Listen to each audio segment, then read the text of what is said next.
Bapak Ibu, sebelum kita menutup peti dan memberi penghormatan terakhir, kita memberi kesempatan dari pihak keluarga untuk mengungkapkan isi hatinya. Perwakilan dari pihak keluarga, kami persilakan.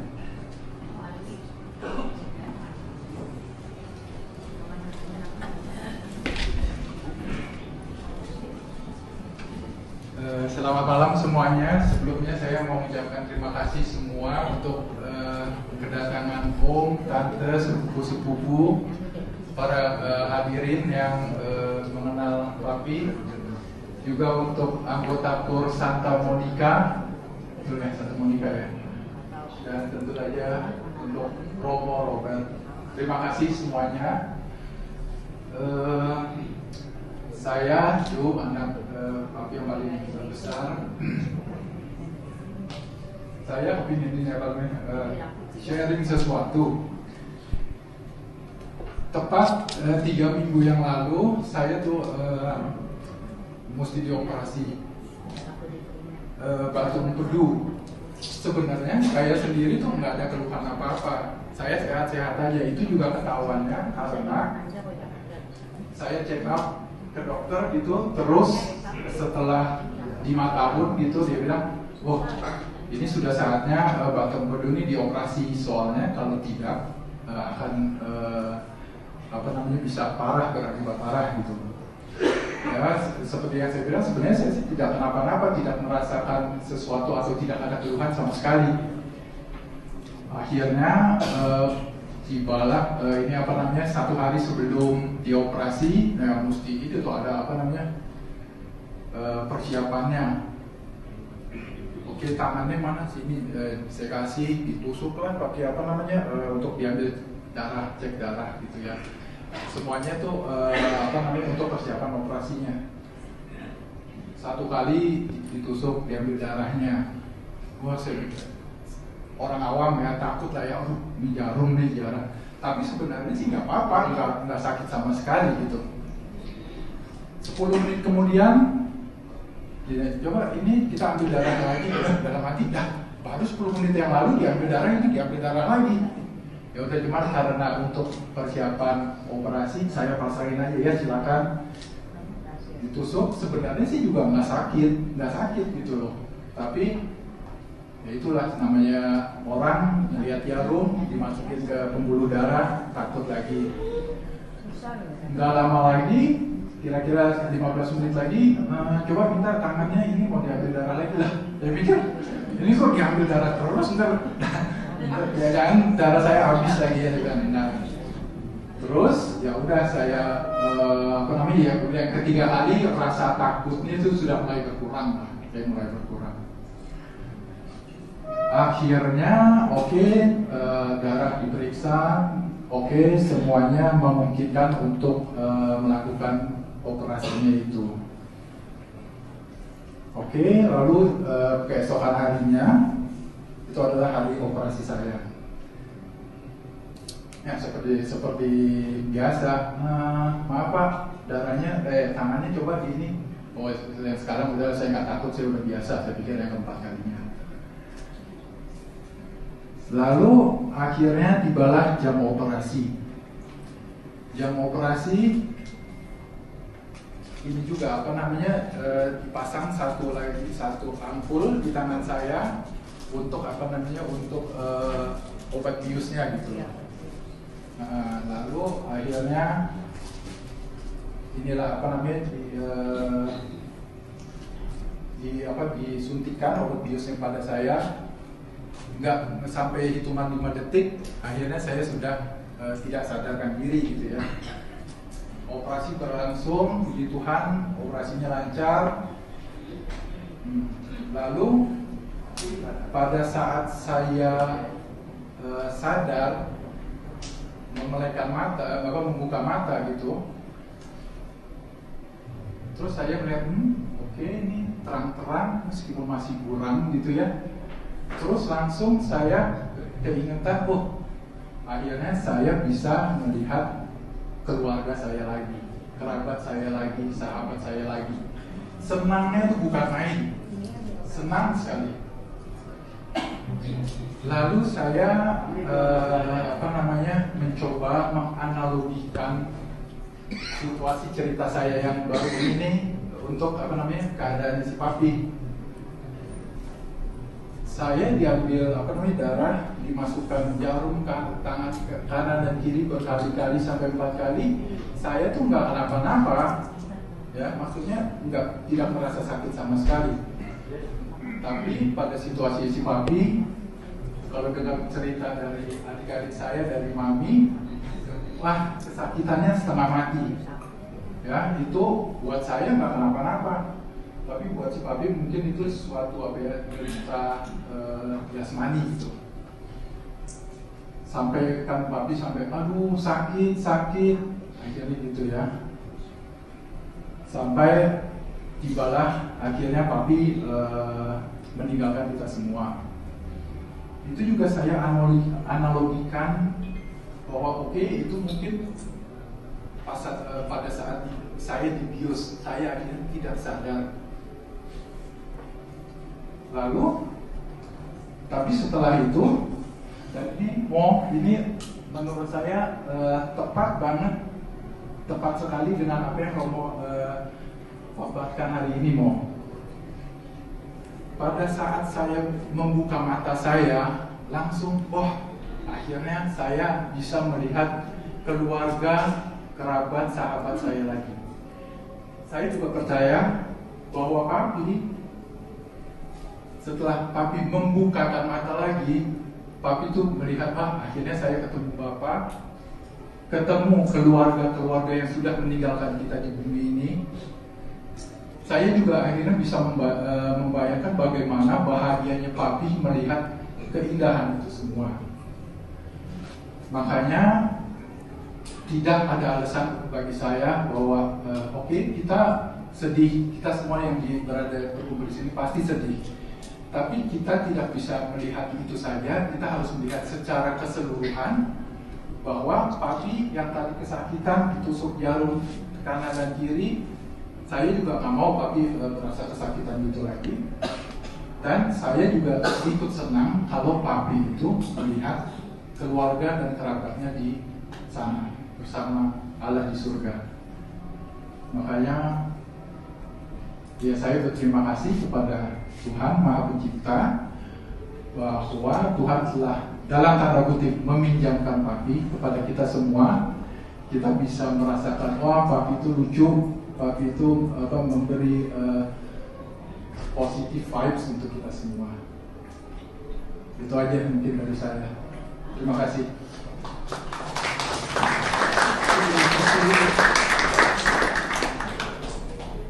Mungkin ada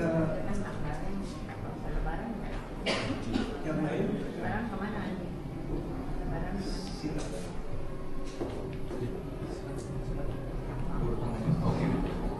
Menghemat waktu, saya panggilkan. Oke. Terima kasih Ju. Itu anak pertama Papi, Leo, dan Mami Sonia, Ju, yang kebetulan saat ini tinggal di Jerman, ya, di kota Nordhausen. Kemudian saya panggilkan langsung adik saya, Joan, ya, yang tinggal, ini anak adik saya anak kedua, Joan anak ketiga, tinggal di Toronto. Kemudian adik saya lagi, Rian anak keempat. Ya. Dari keempat anak ini, Papi Leo dan Mami Sonia memiliki 7, yang saat ini ada di Jakarta 4, ya. 2 di Jerman, 2 di Kanada, tapi satu datang ke sini. Kemudian anak saya 2 di Jakarta, anak Rian juga di Jakarta. Ya. Nah, mungkin John mau say something, silakan. Dan Rian juga silakan. Selamat malam semuanya. Saya cuma mau berbagi sedikit. Saya sebenarnya dalam beberapa tahun ini tak bisa mengunjungi papi saya. Tapi sekitar 3 minggu lalu saya pulang ke sini karena tiba-tiba karena dengar berita kalau si papi down. Terus 3 minggu itu benar-benar intens buat saya.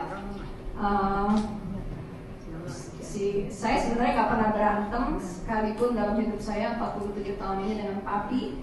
Tapi waktu selama 3 minggu itu saya juga kaget karena saya jaga papi.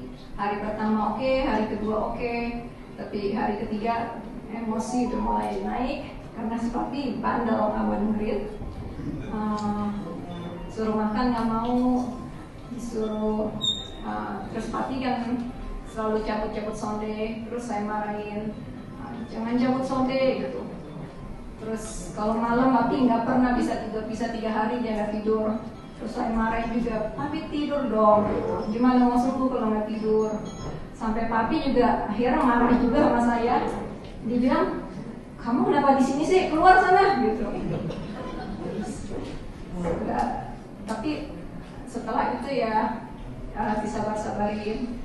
Tapi kalau saya flashback sedikit ya, kayak misalnya seperti tahun lalu kan saya selalu telepon papi, coba untuk setiap minggu kontak, biarpun mungkin dari 10 kali cuma sekali yang diangkat karena si papi kan memang katek ya. Terus tapi kayak seperti bulan November ini gitu, terus si papi bisa tiba-tiba bilang gini, oh ini ya papi kasih tahu ya password papi ya gitu, apa namanya, pin ya, catet ya gitu. Si papi bilang gitu, halaman berangkas gitu. Udah saya catet, buat apa sih pi gitu? Ya enggak, catet aja gitu. Terus ya udah akhirnya saya ingetin aja, saya hafalin. Ya mungkin itu ada tanda kali ya dari si papi udah ngerasa gimana gitu. Cuman ya, saya cuma mau share lagi kalau mungkin yang kalian pada tahu ya, papi orang ya baik ya, sabar, nggak pernah marah sama saya. Nggak tahu mungkin ada yang pernah dimarahin nggak sama papi? Mami, mungkin bisa. Mami dimarahin. Setelah cerita, karena saya juga pengen tahu gitu si papi marah gimana. Tapi kalau mau berbagi momen favorit saya itu kalau saya telepon pas lagi ada Liga Bola, nah itu tuh saya tanya si papi, Pi gimana Pi, menang kalah? Menang dong gitu. Kok menang terus? Iya dong gitu. Tapi akhirnya saya sadar kalau si papi bilang kalau kalah itu dia bilangnya gini, Pi menang kalah tapi nggak main.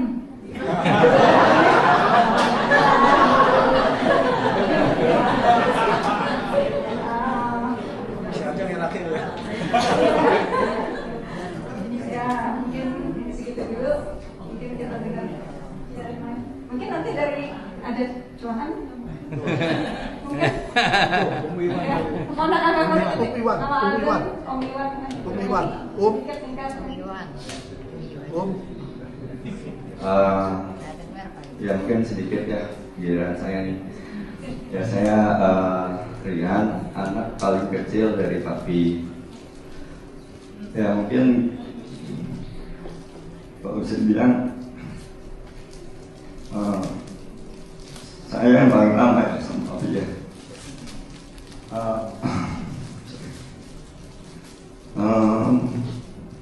Paling nyebelin kali ya, paling nyusahin buat papi gitu.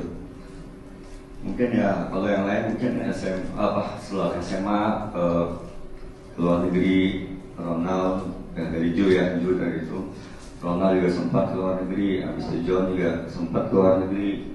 Entah kenapa saya ya di sini aja. Paling banter ke Bandung gitu loh. Mungkin dananya kurang gitu, saya juga nggak tahu. Cuman ya saya berterima kasih banget, maksudnya grateful akhirnya menyadari kalau papi itu orang yang luar biasa gitu. Ya, semakin lama tuh saya nyadari gitu loh, papi itu hebat gitu ya. Papi punya 4 anak dan luar biasa gitu. Anaknya itu ya ambisius luar negeri, terus Santoros luar negeri. Saya juga ambisius ya, meskipun dia luar negeri ya, cuman ya 4 anak ya amazing ya. Saya 1 anak tuh si bocah aja tuh berasa setengah mati gitu loh. Ya, itu yang pertama. Itu saya lihat papi itu luar biasa hebat ya. Yang kedua, saya makin menyadari banyak yang saya pelajari ya. Saya sadari itu papi itu luar biasa sabar. Ya, selama menghadapi Oma, sabarnya luar biasa gitu loh. Ya, mungkin juga ada gunanya ya. Kalau mungkin bagi yang belum tahu, mungkin papi itu agak kuping kanannya agak nggak dengar ya. Jadi cuma bisa mendengar di satu sisi gitu loh. Ya mungkin itu satu hikmah ya buat opa gitu. Jadi begitu oma ngomel ya opa dengar.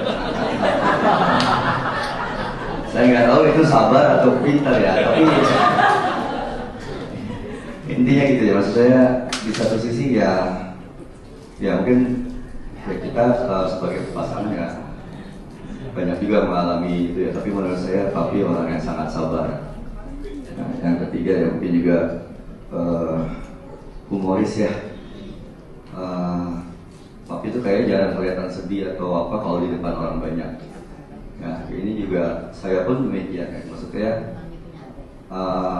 di acara event yang papi meninggal ini banyak yang bilang turut berduka cita. Tapi sesuai dengan apa yang tadi promo bilang ya, saya justru bilang ini saya turut bersuka cita gitu loh. Di satu sisi saya melihat papi itu ya selama 1 bulan lebih ini tuh bukan papi gitu loh. Ya itu bukan papi yang humoris, bukan papi yang ceria gitu ya. Sangat kayak papi itu struggle banget gitu. Terus menurut saya ya saya malah turut bersuka cita karena papi udah terlepas dari deritanya. Terus juga ya papi isengnya juga lumayan ada gitu di situ ya. Dia waktu saat dia begitu dia nunggu si Johan untuk balik ke Kanada. Bahkan saya merasa pas dia mau pulang ke rumah bapak ya dia nungguin saya datang dulu sama Oma baru dia pulang.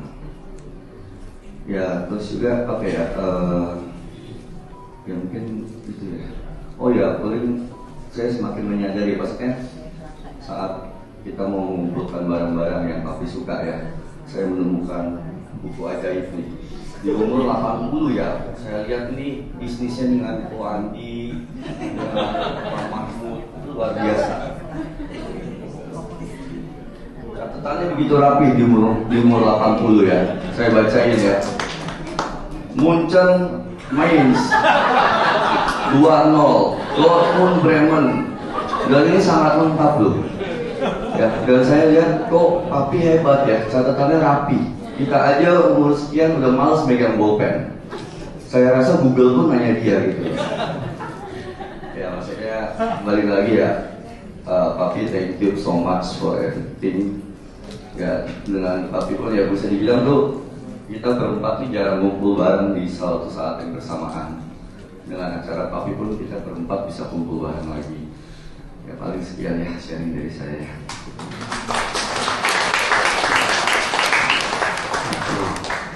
Ya, mungkin ada yang mau sharing lagi dari saudara, silakan. Ya. Juanan. Oh, mungkin dari adiknya. Dari 12 saudara papi yang ke-6 ya. 1 sampai 5 sudah berpulang, yang 6 nah, papi di sini ada 2 adik papi ya. Om Iwan, terima kasih buat support dan doanya selama ini, dan Tante Oh, mana Tante? Ya. Terus 1 lagi di Amerika dan 1 di Australia. Ya, jadi dari 12 4 ya. Om Iwan mau say something? Suaranya agak terganggu bisa. Gak usah begitu. Maaf ya. Saya coba bicara apa-apa.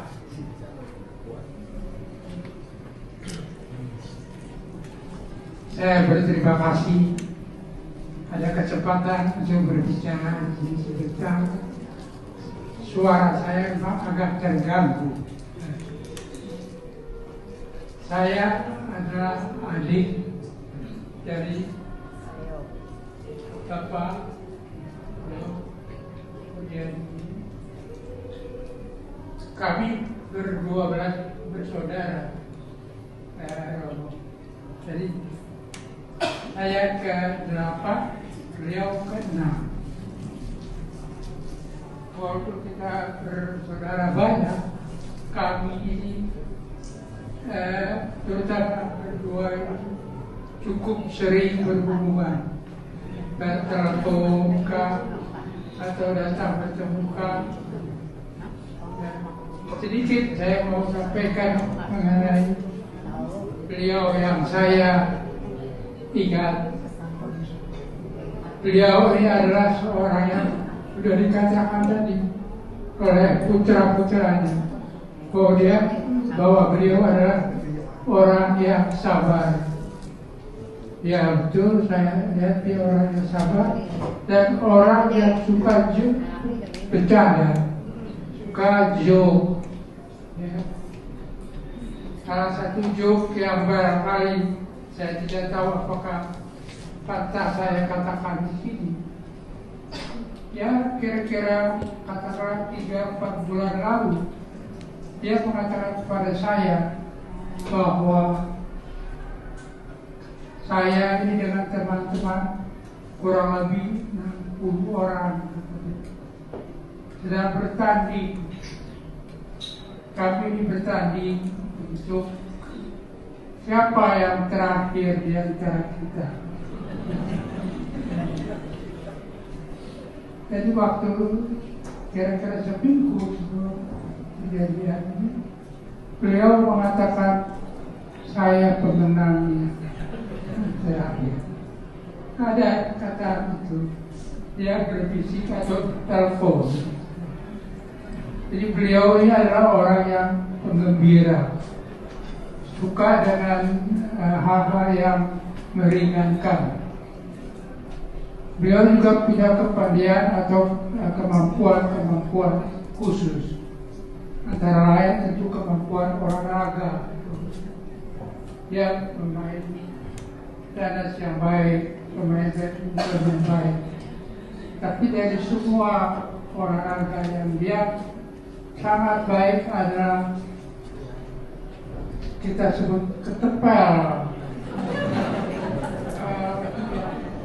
Menepel burung atau menepel buah atau bangsa. Saya mau mengatakan bahwa dia memang betul-betul hebat.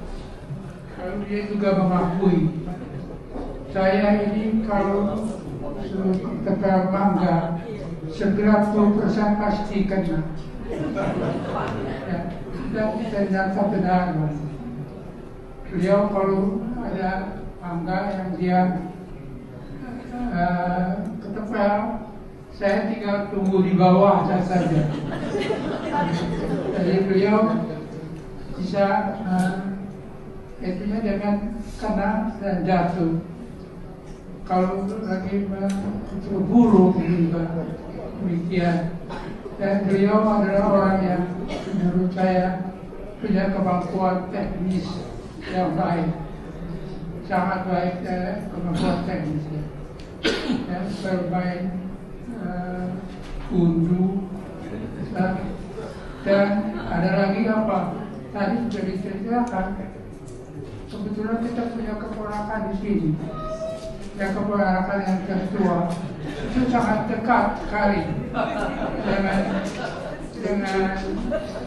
ini. Keponakan saya ini banyak bergerak di bidang pertandingan bola. Jadi kalau ada pertandingan bola, Pak Leo sangat sering berunding dengan nasihatnya ini. Dan secara umum beliau mengatakan umumnya kami ini menang karena penasihatnya ini.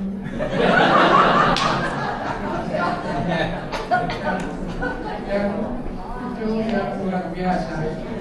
Ya, jadi saya senang sekali bahwa Pak Leo dengan berdekatan selalu kalau ada bola selalu itu ya pembicaraannya umumnya 90% dia menang.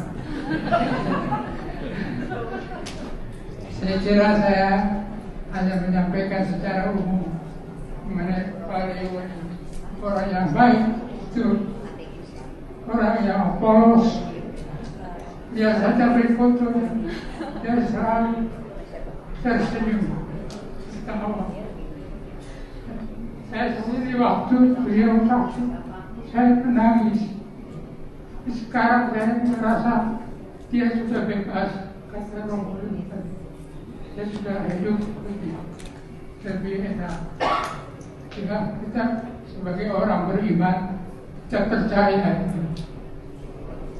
Ya sekian saya kira apa yang saya sampaikan. Terima kasih.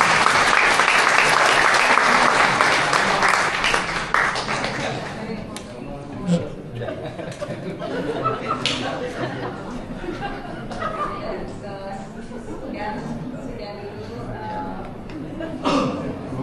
Mohon maaf atas kesalahan Papi yang pernah membuat tanpa sengaja, karena sebenarnya Papi sifatnya nggak pernah mau menyakiti orang lain, perasaan. Ya, mungkin ya sekian. Kita lanjutkan acara. Ya, terima kasih atas semua sharingnya. Terima kasih juga atas kehadirannya pada malam ini untuk mengikuti misa requiem. Terima kasih Romo Robert yang telah bersedia memimpin misa. Terima kasih untuk KUR. Kami dari SPKSM Santa Monica mengucapkan turut berduka cita yang sedalam-dalamnya. Selanjutnya kita akan memberikan penghormatan terakhir dengan memerciki minyak wangi, dimulai dari keluarga dari Romo.